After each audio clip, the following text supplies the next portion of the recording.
todos, tudo bem? Hoje a gente vai falar sobre o PIN, que é o procedimento estético injetável para microvasos. Quando a gente pensa nesse tipo de solução, a gente acaba visualizando um quadro muito significativo em um problema que às vezes tem um caráter estético, mas às vezes pode desenvolver uma doença muito grave. Então, quando a gente pensa no procedimento injetável para os microvasos, a gente está pensando no tratamento estético, mas existe uma doença muito grave a respeito desses vasinhos. Então, as varizes, elas são extremamente comuns aí no nosso dia a dia. Elas são responsáveis por uma doença que a gente tem no nosso sistema de circulação sanguínea e é algo que tem impactado muito na vida e na qualidade da vida dessas pessoas. Então, o que a gente pode perceber a respeito desses microvasos ou dessas varizes? Que eles têm se demonstrado cada vez de forma mais assertiva uma consequência muito grande a respeito desses procedimentos.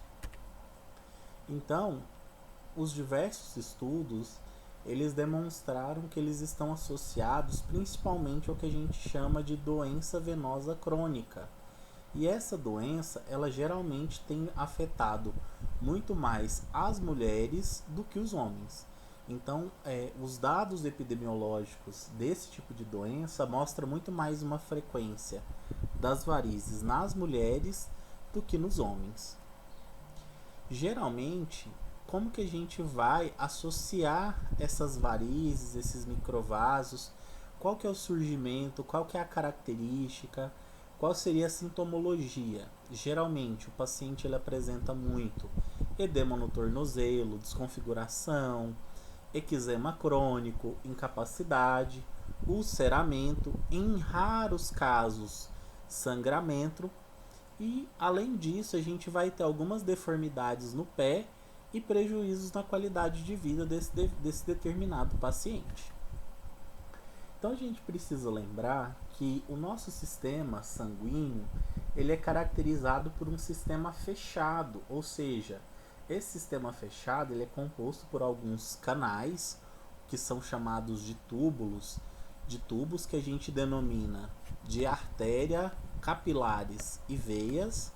Então, esse sistema fechado, ele representa o que? A circulação do nosso sistema sanguíneo, ou seja, a circulação do sangue que sai dos pulmões, que entra no coração e vai abastecendo o restante do nosso corpo para aumentar o processo de oxigenação. Então a gente sabe que esses vasos, eles têm uma composição muito íntima. O que é isso? É uma composição muito específica de cada um deles. Quando a gente pensa nas veias, elas são formadas por algumas partes, como túnica média, túnica íntima, a válvula de retenção de refluxo, e aí a gente tem a formação do nosso sistema venoso, que é o nosso vaso sanguíneo venoso. Já a artéria, ela vai ter uma característica um pouco diferente desse vaso. Ela tem uma espessidão maior e um comportamento mais diferente em relação ao sistema venoso. Então a artéria também ela é constituída de túnica íntima, uma lâmina elástica, que a gente denomina aí de uma camada mais interna. Depois disso, eu tenho a túnica média e tenho uma camada mais externa que vai proteger esse sistema. Então, o que seria essas túnicas e qual a funcionalidade de cada uma delas dentro do sistema sanguíneo venoso quanto no sistema sanguíneo arterial? A túnica íntima é a camada mais interna que eu tenho. Então é essa camada que ela está em contato indireto com o sangue. E geralmente essa camada ela é formada por dois tecidos. Que tecidos são esses? O tecido endotelial e o tecido subendotelial. O tecido endotelial, ele nada mais é do que uma célula epitelial pavimentosa simples. Já o subendotélio, ele é uma camada formada de modo inferior ao endotélio e ele é um tecido conjuntivo frouxo. Então essas duas camadas elas vão participar da formação da túnica íntima. Já quando eu penso na questão do outro segmento das túnicas, como por exemplo a túnica média, ela vai ser a faixa muscular que esse vaso vai possuir. Ou seja, é essa faixa que vai dar sustentação a esse vaso.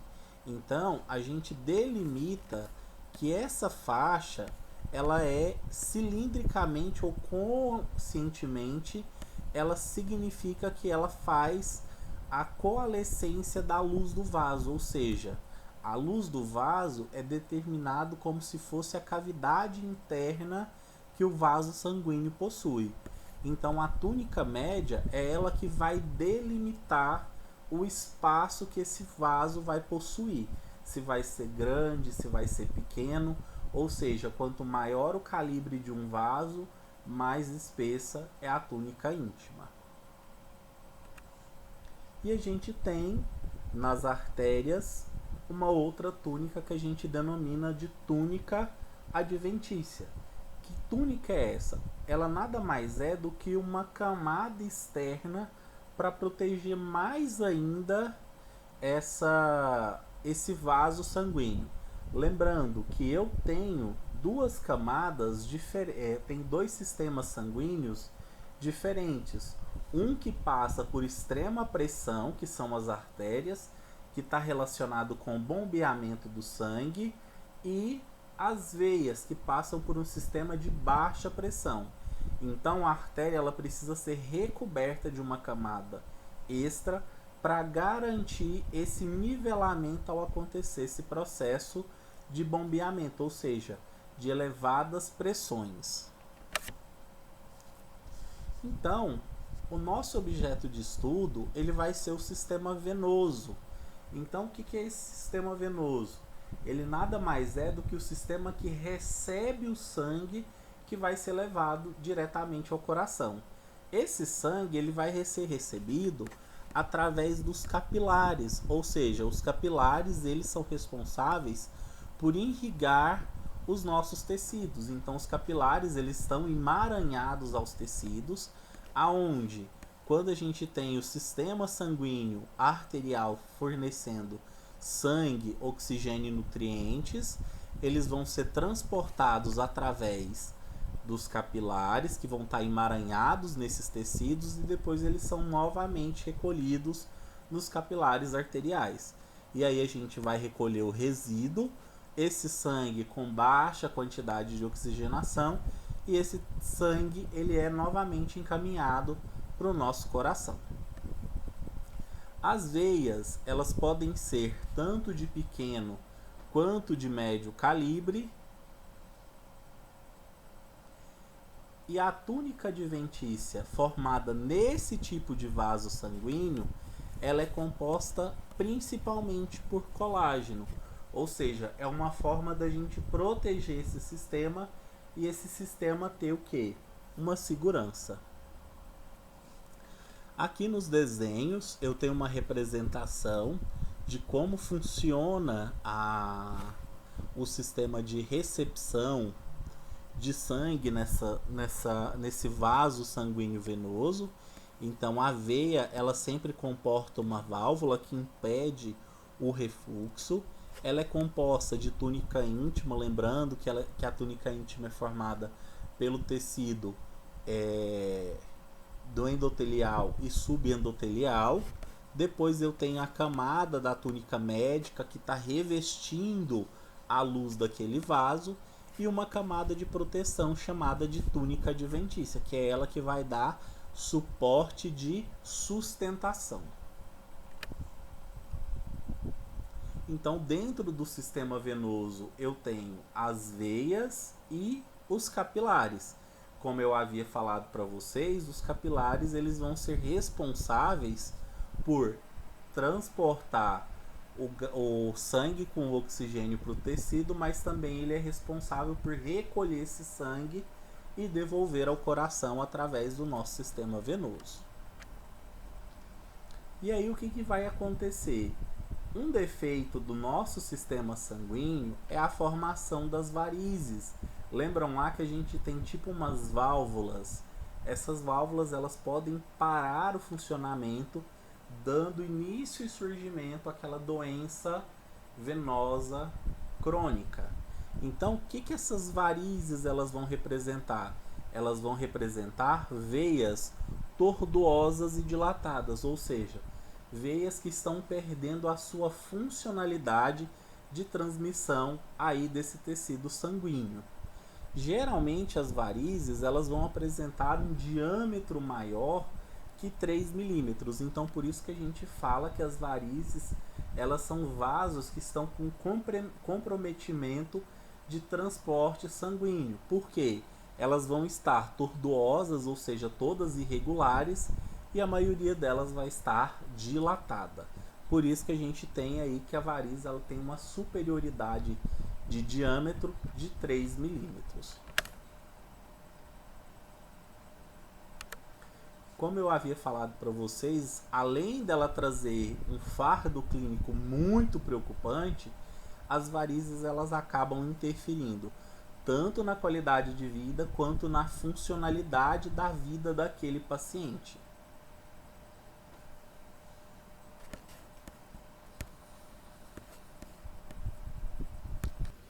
Então, como vocês devem ter visto lá em anatomia, vocês conseguem perceber que esse sistema vascular, ele é um sistema que vai depender muito da conexão e da forma como esse sistema chega a levar o sangue para o coração. Então a gente vai ver que a gente tem veias que são superficiais, veias que são profundas, isso tudo está relacionado com a anatomia do nosso paciente. Então, uma das outras observações que a gente pode fazer é que as varizes geralmente elas podem surgir com a formação das vênulas, que são os microvasos. O que são esses microvasos? É uma forma da gente ver que algumas veinhas elas começam a ficar dilatadas e começam a ter um aspecto de 1 milímetro de diâmetro. E geralmente esse quadro de vênulas finas e dilatadas, elas vão afetar de 80 a 90% da população.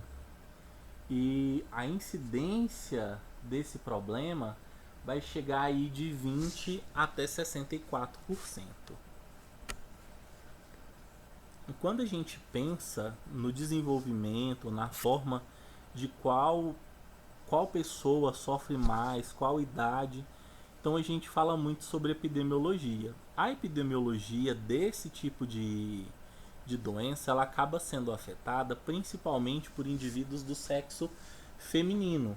E aí a gente pode relacionar que tem uma incidência maior relacionada a esse sexo, mas não é uma doença que está primordialmente somente ao sexo feminino. Ela pode acontecer tanto no sexo feminino quanto no sexo masculino.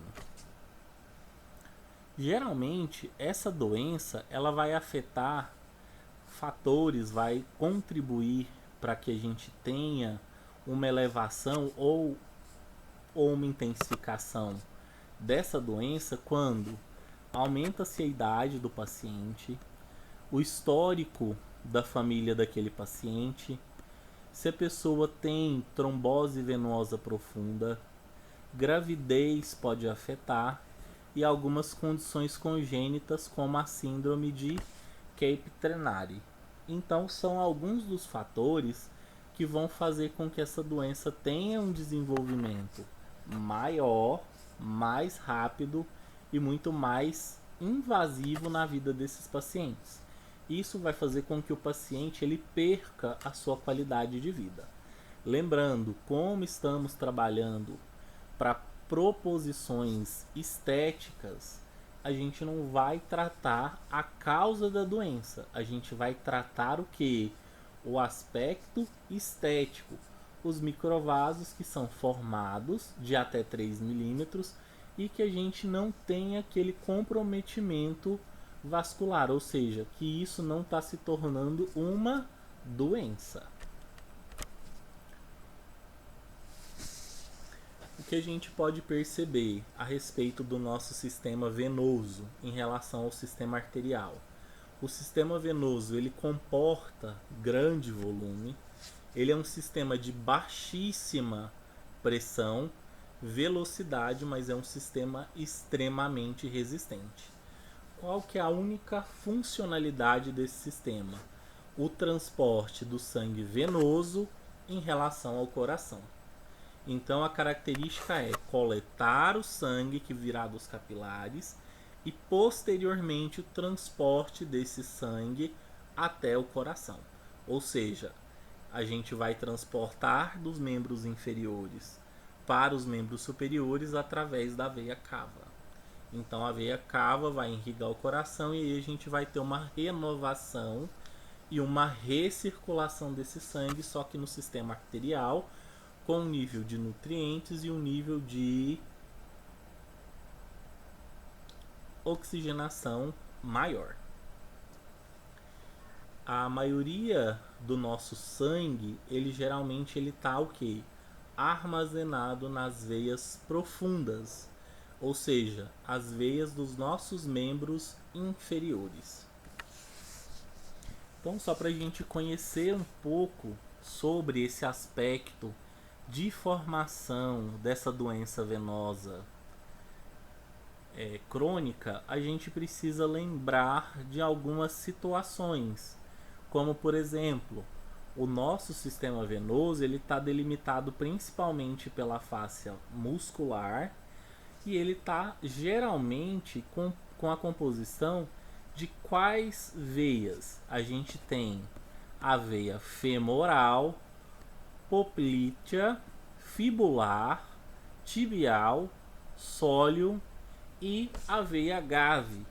Então, essa porção inferior do nosso sistema venoso é ela que vai ser principalmente afetada quando eu tenho desenvolvimento da doença venosa crônica. Então, o que vai acontecer nessa doença?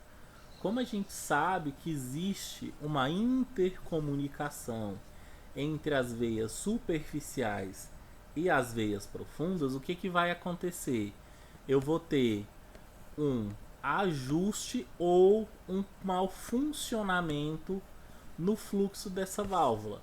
Ela vai abrir, porém ela não vai fechar de forma circunstancial, e isso vai fazer com que a gente acabe gerando um refluxo. Lembrando que como há uma intercomunicação entre esses sistemas profundos e os sistemas superficiais, a gente pode ocasionar a formação e a dilatação das vênulas, que são aquelas microveias que a gente vai acabar ressecando através do procedimento que a gente vai ouvir falar hoje para o tratamento dos microvasos.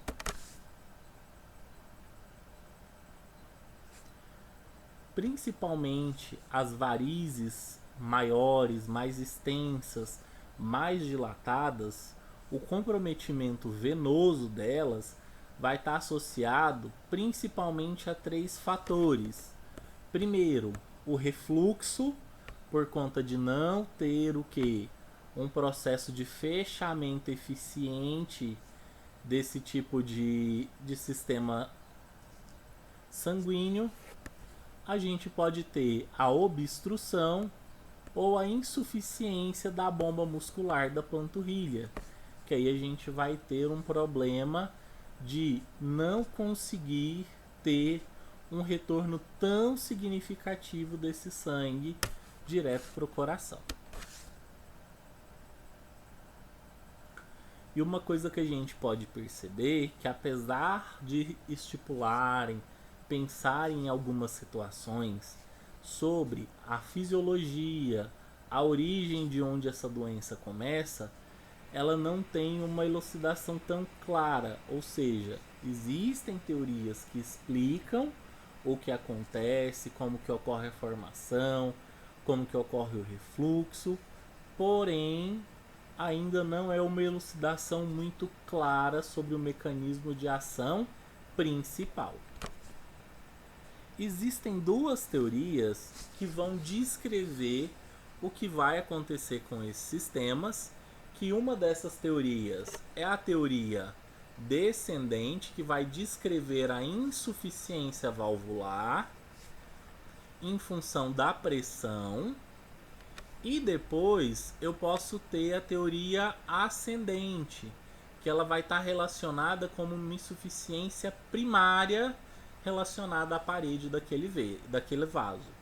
Então, essas teorias elas vão explicar o que pode ou não acontecer com essa doença, mas ela não é uma doença que tem uma patologia muito bem discriminada.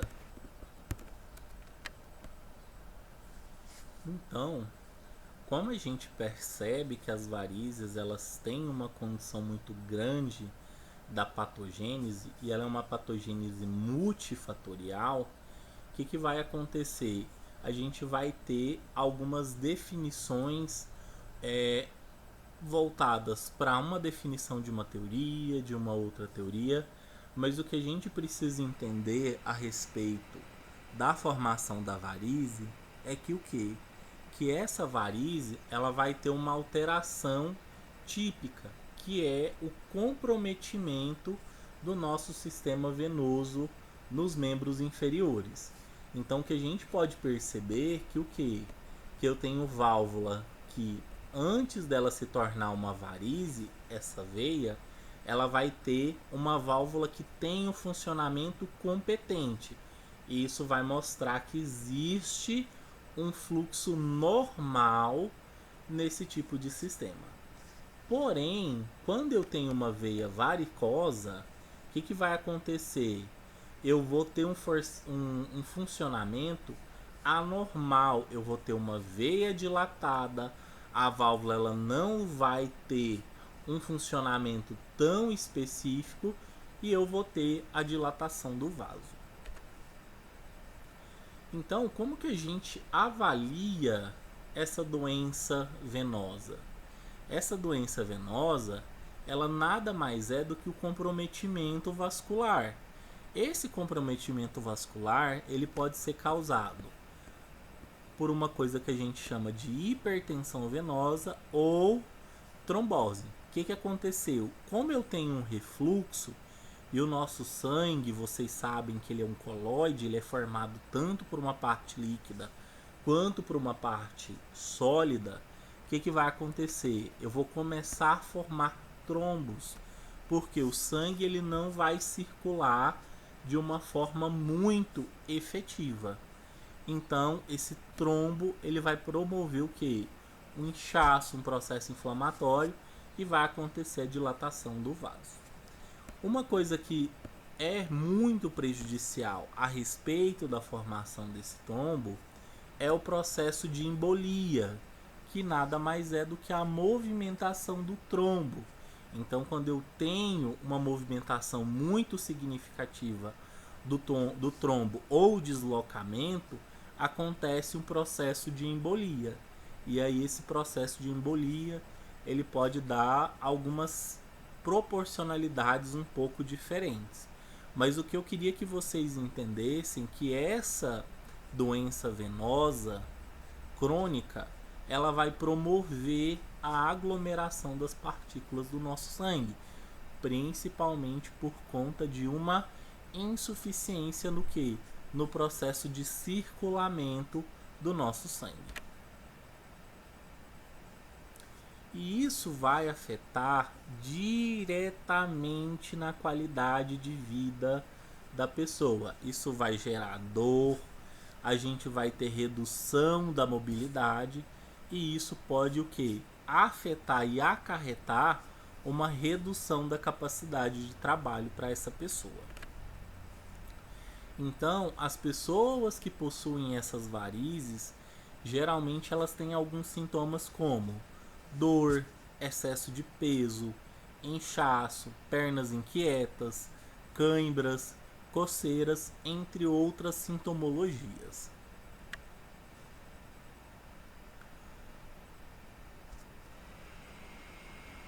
A manifestação mais comum das varizes vai ser o que? A apresentação, que vai ser como veia tortuosas e dilatadas. Então elas vão aparecer umas veias bem feinhas, bem dilatadas, com refluxo, e elas não vão ter um funcionamento normal daquela válvula interna que a veia possui. Como eu havia falado para vocês, essa doença ela pode ter algumas preconizações, como por exemplo, ela pode ser congênita, primária ou secundária. Quando eu estou falando de varicosas primárias, é por conta do processo de elasticidade que essa veia possui, então ela vai sofrendo uma dilatação, então ela acaba se transformando numa veia um pouco mais dilatada. Já as varizes secundárias, elas podem acontecer a formação de trombos. E aí, no caso desse tipo de pessoa, eu preciso ter alguma coisa, um tratamento mais efetivo para que não aconteça a migração dos trombos. E aí foi evidenciado através de uma classificação médica, que é o CEAP, que nada mais é do que uma classificação clínica, etiológica, anatômica e fisiopatológica. Isso foi discriminado por volta de 1994 para que a gente tenha uma real certeza sobre a apresentação clínica e a etiologia dessa doença. Então, geralmente a gente tem a classificação de varizes que não geram problema na qualidade de vida e temos varizes que geram problema na qualidade de vida. Então é uma escala utilizada de 0 a 6, e além de eu ter essa classificação clínica, o que pode acontecer? O paciente ele pode ser sintomático ou assintomático. Então, o paciente pode ter uma gravidade leve ou uma gravidade um pouco mais absurda. Em relação à classificação etiológica, a gente pode ter a causa congênita, primária, secundária ou uma causa que não foi identificada. Já na questão da anatomia, a gente vai ver se as veias elas são superficiais, se elas são perfurantes, se elas são profundas ou se eu não tenho a localização exata de onde está acontecendo esse comprometimento venoso. Já em relação à classificação fisiopatológica, eu posso ter refluxo, obstrução, refluxo junto com obstrução ou uma causa fisiopatológica não encontrada. Então, geralmente, a pessoa que está por trás de classificar, de elevar qual é o principal mecanismo, como que a gente vai fazer o tratamento, seria um médico angiologista, que é um médico especialista principalmente no tratativa das doenças venosas, tanto a venosa quanto o segmento arterial. Então a gente vai utilizar o CEAP para definir e dialogar sobre qual tipo de variz aquele paciente possui. Quando a gente pensa que o paciente ele quer melhorar a sua característica de vida, a gente vai propor algumas situações que vão melhorar o quadro para que o paciente ele tenha o quê? Uma qualidade de vida um pouco maior. Quando a gente pensa a respeito dos tratamentos, a gente precisa tomar bastante cuidado para que a gente não gere um processo de ulceração, porque geralmente a ulceração ela vai trazer um problema muito grande para o paciente e um incômodo muito grande para o profissional. Então, o objetivo do tratamento desse tipo de doença nada mais é do que o que? Eliminar os sintomas e melhorar a qualidade de vida daquele paciente. E de uma forma mais grave, a gente reduzir a ocorrência ou a recorrência da formação de trombos. Então, quanto mais grave for a situação daquele paciente, mais a gente vai ter que ter cautela para poder fazer o quê? Um tratamento que realmente melhore a qualidade de vida desse paciente. E aí a gente vai ter algumas terapias que podem ser utilizadas para melhorar esse aspecto aí da vida do paciente. Temos a terapia de compreensão, temos os medicamentos venotróficos e a gente tem os procedimentos venosos, que o mais utilizado hoje para tratar esses assuntos é a escleroterapia.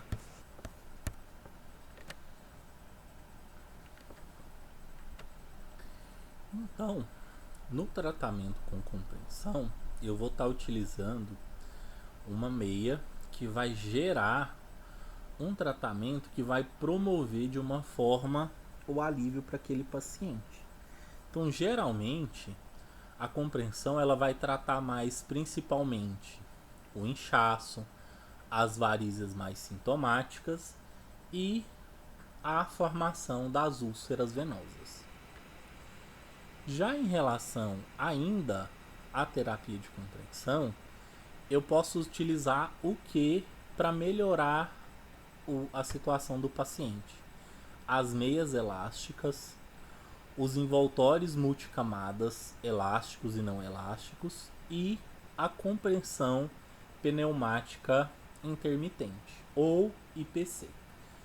Então, essa teoria da compreensão, ela vai ajudar, de uma certa forma, a aliviar a sintomologia que aquele paciente possui. Porém, ela não vai ser uma tratativa daquela doença. Lembrando que o que? Nós não vamos tratar doenças vasculares. Nós apenas iremos tratar os aspectos estéticos. Então, a gente tem uma determinação médica que é o tratamento utilizando drogas venoativas. Então, os médicos, eles podem receitar essas drogas, que são medicamentos, são ativos, que vão ajudar a controlar a inflamação, vão ativar o sistema endotelial e eles vão promover o que? Um retardamento das sequelas que são formadas e do refluxo venoso. E isso vai fazer com que o que? A gente tenha menos inchaço e menos câimbras. Já hoje, o protocolo mais utilizado, tanto pelos médicos quanto pela classe de outros profissionais da área da saúde, é a escleroterapia. O que é essa escleroterapia?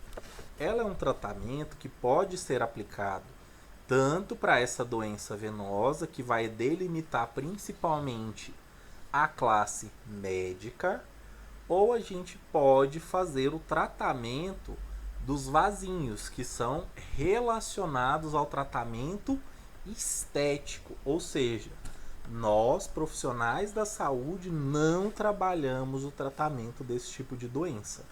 A utilização da escleroterapia é simplesmente relacionada ao tratamento dos vasinhos que tenham de 1 milímetro a no máximo 3 milímetros de espessura.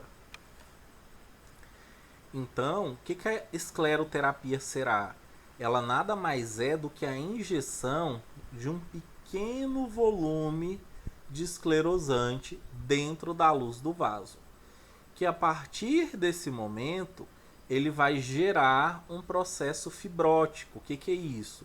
Ele vai ocluir o vaso sem a formação de coágulos, ou seja, ele vai promover o ressecamento para que a gente consiga aí fazer a eliminação desses microvasos comunicantes com o sistema perfurante ou sistemas profundos. O que a gente pode utilizar na escleroterapia? A gente pode utilizar os ativos líquidos, que são a glicose, ou eu posso utilizar a espuma, que é o polactol. Para que serve? São ativos que vão favorecer a eliminação do microvaso, do vaso que está sendo relacionado ao tratamento. O que eu preciso fazer na escleroterapia? Eu preciso fornecer volume e concentração mínima para que eu consiga gerar processos que não deixem com que esses vasos eles continuem a se comunicar.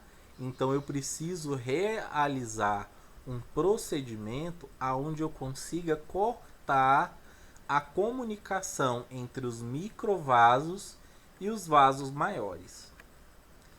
E aí eu vou ter 3 tipos de esclerosante: os químicos, os osmóticos e os detergentes. Em relação a nós profissionais da saúde não médicos, o mais utilizado é a glicose hipertônica. O que é isso? Glicose com concentração de 75%. E isso vai fazer com que a gente consiga atingir o objetivo, que é o ressecamento dos vasos. Os ativos, que são os químicos, que é a glicerina cromatada, e os detergentes, que é a espuma e o tetradecil de sódio, eles só podem ser utilizados pela classe médica. O que as soluções detergentes vão fazer? Elas vão atacar as células e elas vão remover, ou seja, de uma forma desestruturar a camada bilipídica. E aí vai acontecer o quê? A remoção da comunicação desse vaso, desse microvaso, com os vasos maiores. Já quando eu trabalho com uma solução hiperosmolar ou uma solução hipertônica, eu vou realizar um processo de desidratação. Ou seja, acontecerá a desidratação das células e isso vai fazer com que os vasos sanguíneos eles sejam o quê? Ressecados. Já a glicerina, ela vai atuar principalmente no endotélio. Então ela vai favorecer efeitos cáusticos que vão fazer com que a gente gere a morte daquele microvaso. Quando eu penso em resolução de conselho, nós biomédicos temos a normativa 003 de 2015, que diz que nós, profissionais biomédicos especializados em estéticas, podemos tratar as telangiectasias e os microvasos, ou seja, espécies, alterações estéticas não associadas à patologia, ou seja, tratamos apenas os aspectos estéticos, ou seja, varizes do tipo 1. E qual que é o ativo que a gente pode utilizar? Somente podemos utilizar como agente esclerosante a glicose, que pode ser encontrada na concentração de 50% ou de 75%. Falando agora a respeito do que nós podemos tratar, que são as telangiectasias ou os microvasos, elas vão ter o quê? Uma espessura que vai medir de 1 até 3 milímetros, e elas são vasinhos ou vênulas que encontram-se onde? Nas camadas subdérmicas. E aí elas podem ter uma coloração de avermelhadas a azuladas. As telangiectasias, elas normalmente não têm uma doença associada à sua formação. Então, para esse tratamento, a gente vai fazer apenas a realização dos tratamentos estéticos, ou seja, nós não tratamos as doenças relacionadas a esse distúrbio venoso. Ele está mais relacionado com o aspecto estético. Porém, a gente precisa lembrar de uma coisa: com a técnica correta, o preparo do paciente, essa é a melhor técnica para o tratamento das telangiectasias, porque é uma técnica eficiente, uma técnica segura e ela é uma técnica eficaz.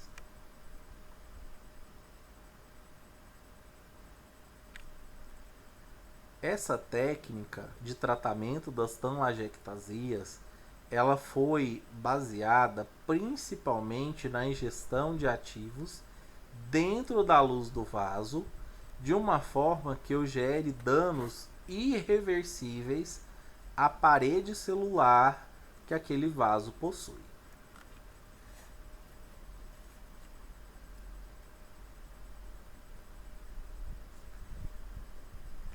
Como eu venho falando sempre para vocês, o objetivo principal do tratamento estético é promover o tratamento das telangiectasias. E para que eu consiga tratar essas telangiectasias, elas vão tratar apenas os procedimentos estéticos, ou seja, as telangiectasias, como elas não estão sendo tratadas como doenças, a gente vai tratar apenas as ramificações comunicantes com as veias maiores.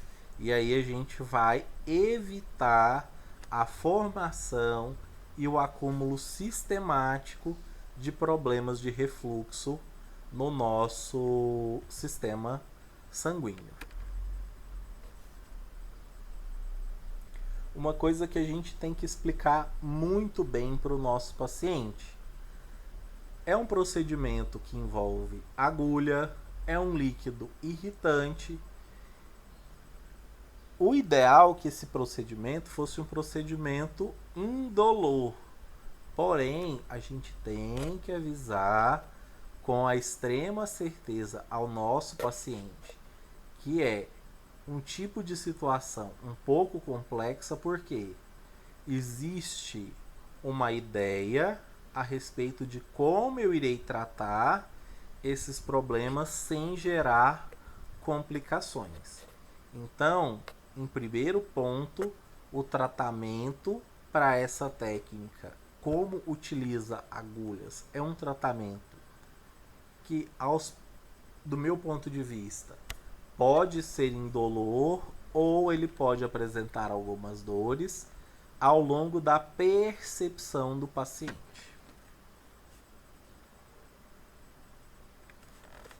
Pode acontecer a formação de manchas pigmentares e ulcerações, que estão associadas à aplicação do agente esclerosante em uma camada errada ou a ação da própria aplicação em uma camada ou em uma concentração acima daquilo que é permitido.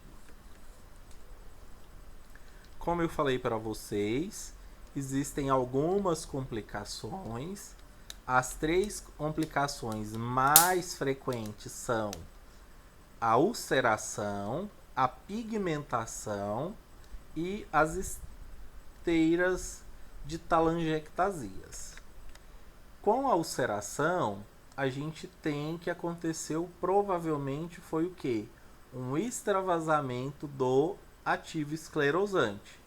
E aí ele acaba migrando para uma região perivascular que não está relacionada a o nosso vaso sanguíneo e ele acaba gerando esse processo de ferida. Em relação à hiperpigmentação, ela vai acontecer após a instauração do ativo esclerosante.